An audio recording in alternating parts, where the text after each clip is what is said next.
অনেকেই জানেন প্রথম 5 বছর 50% বিজনেস ফেল হয়। বেশিরভাগ মানুষ ব্যবসা শুরু করে প্রচুর স্বপ্ন নিয়ে, কিন্তু কিছু মারাত্মক ভুল তাদের স্বপ্নকে ধ্বংস করে দেয়। আজ আমি বলবো 5টি মারাত্মক ব্যবসায়িক ভুল যা আপনার ব্যবসাকে ধ্বংস করতে পারে। Number 1, not doing market research, অর্থাৎ বাজার গবেষণা না করা। অনেক উদ্যোক্তা নিজের ধারণা বা পছন্দের উপর ভিত্তি করে ব্যবসা শুরু করেন, কিন্তু বাজারে তার চাহিদা আছে কিনা তা যাচাই করেন না।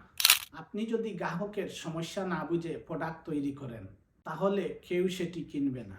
প্রতিযোগীদের বিশ্লেষণ না করলে আপনি বুঝতেই পারবেন না তারা কিভাবে বাজার দখল করে রেখেছে। করণীয় হলো মার্কেট রিসার্চ করুন। নিশ্চিত করুন যে আপনার পণ্য বা পরিষেবার জন্য পর্যাপ্ত চাহিদা আছে। প্রোডাক্ট ডিজিটাল ক্যামেরার সম্ভাবনা বুঝতে পারেনি, তাই তারা ধ্বংস হয়ে গেছে। Number 2, not having enough capital, অর্থাৎ পর্যাপ্ত মূলধন ছাড়া ব্যবসা শুরু করা। অনেক উদ্যোক্তা ব্যবসা শুরু করেন খুব কম পুঁজি নিয়ে, যা কয়েক মাস পর ফুরিয়ে যায়। ব্যবসার প্রথম দিকে লাভ কম হয়, কিন্তু খরচ লেগেই থাকে। ক্যাশ ফ্লো সংকট হলে ব্যবসা বন্ধ হয়ে যেতে পারে।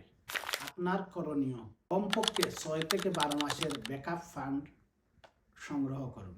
ব্যয়ের হিসাব পরিষ্কার রাখুন এবং অপ্রয়োজনীয় খরচ কমান।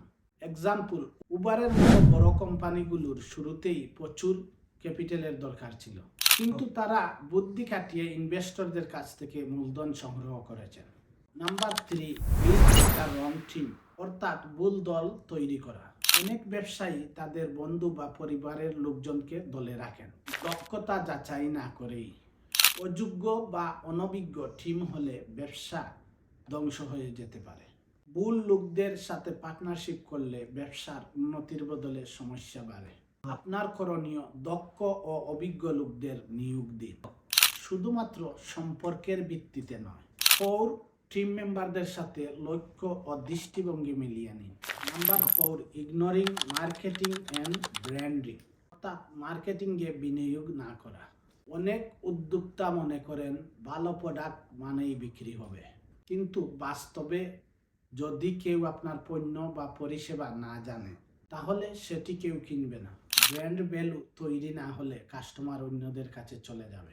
প্রতিযোগীরা যদি বেশি মার্কেটিং করে, তাহলে আপনার ব্যবসা হারিয়ে যাবে। আপনার করণীয়, ডিজিটাল মার্কেটিং শিখুন ও প্রয়োগ করুন। Ignoring customer needs and feedback, অর্থাৎ গ্রাহকের প্রয়োজনকে উপেক্ষা করা। কাস্টমার ফিডব্যাক ইগনোর করা। আপনার কাস্টমাররা আপনার ব্যবসার মূল চালিকা শক্তি। তাদের ফিডব্যাক শুনুন এবং প্রোডাক্ট বা সার্ভিসে প্রয়োজনীয় পরিবর্তন আনুন। বিশেষ টিপস, পরিবর্তনের সাথে মানিয়ে না নেওয়া। বাজার সবসময় পরিবর্তনশীল। যারা নতুন প্রযুক্তি, গ্রাহকের পরিবর্তিত চাহিদা ও প্রতিযোগিতার কৌশল বিশ্লেষণ করতে ব্যর্থ হন, তারা পিছিয়ে পড়েন। তাই সময়ের সাথে তাল মিলিয়ে পরিবর্তন আনতে হবে। এই ভুলগুলি এড়িয়ে চললে ব্যবসায় সাফল্যের দিকে এগিয়ে যাবেন। যদি ভিডিওটি ভালো লেগে থাকে, তাহলে লাইক করুন, শেয়ার করুন, আমাদের চ্যানেলটি সাবস্ক্রাইব করুন।